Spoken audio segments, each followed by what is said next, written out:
Ce sont les joyaux des montagnes corses. Lac de Goria, de Mélo ou de Nino. Tous différents, sauvages, en apparence seulement, car certains sont menacés par l'activité des hommes.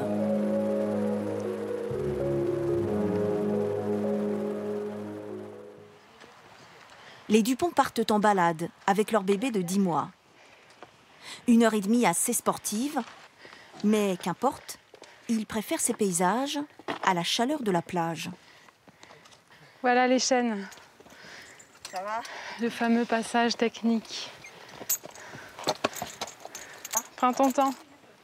Et voilà la récompense. Ah, enfin arrivé. Le lac de Mélo. Magnifique. C'est sublime. On arrive, le ciel est bleu, l'eau est limpide, le site est calme, c'est vert. On va pouvoir faire gambader bébé au bord de la rivière. Mais ils ne sont pas seuls.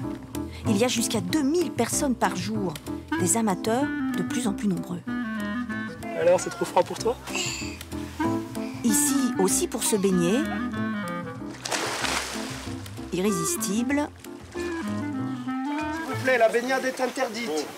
Mais interdit depuis quelques jours. La faute aux crèmes solaires et leurs produits chimiques qui polluent des eaux de plus en plus chaudes. Antoine Orsini les surveille depuis 30 ans.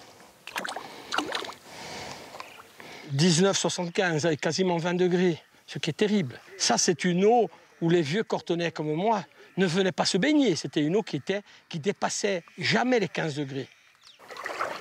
Ajoutez-y les déjections des touristes à côté du lac qui finissent dans l'eau. Le cocktail perturbe les précieux habitants des lieux. Des espèces qui ne vivent qu'en Corse, comme ces larves d'insectes qui se fabriquent une carapace de grains de sable et se raréfient.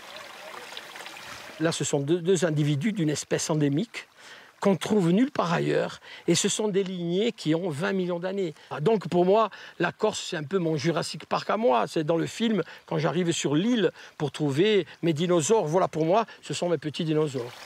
Des espèces rares à protéger. Alors le lac vient d'être classé réserve naturelle. Bonjour. Une enquête est en cours. Vous auriez quelques minutes pour répondre à un questionnaire. Pour trouver des solutions qui satisfassent au mieux les touristes. Durant votre séjour en Corse, vous prévoyez de faire d'autres randonnées ou c'est la seule? Ouais, c'est la seule. C'est la seule, d'accord. On est obligé de mettre en place des mesures qui vont permettre aux générations futures de pouvoir toujours profiter de cet espace sans qu'il soit altéré. Donc oui, on est quand même obligé de mettre en place des restrictions. Dans la région de Corté, ces paysages font vivre un quart des habitants.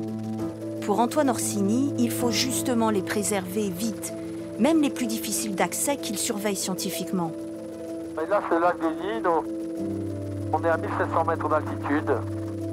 C'est un lac exceptionnel parce qu'il y a des podzines qui sont parmi les plus grandes de Corse. Les podzines, d'épaisses pelouses gorgées d'eau vieille de 10 000 ans, comme une oasis au milieu des montagnes. Sur place, il n'y a pas que. Le GR20 y passe et leur beauté attire de plus en plus. Il y a 15 mètres. Ça, c'est une petite truite, là, tu vois. Il serait probablement opportun de rester sur les chemins, mais c'est tellement tentant. De marcher. On se sent tellement bien là à marcher en souplesse. C'est spongieux, c'est tout mou. Mais on sent que c'est extrêmement fragile. Et il faut préserver ça. Et voilà. C'est clair, c'est tellement beau, faut pas détruire ça. Mais marcher en dehors des sentiers officiels, c'est sûr que ça détériore la podzine.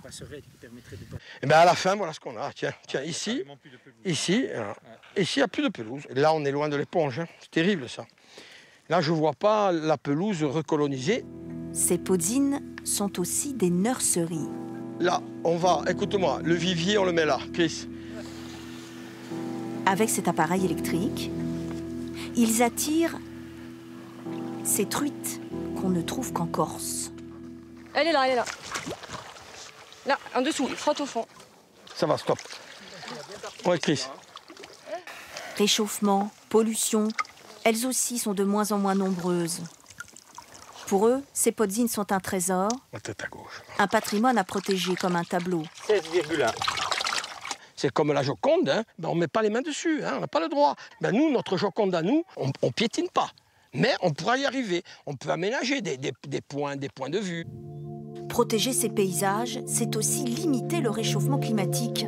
Ces sols renferment beaucoup de CO2 qui partirait dans l'atmosphère en se détériorant.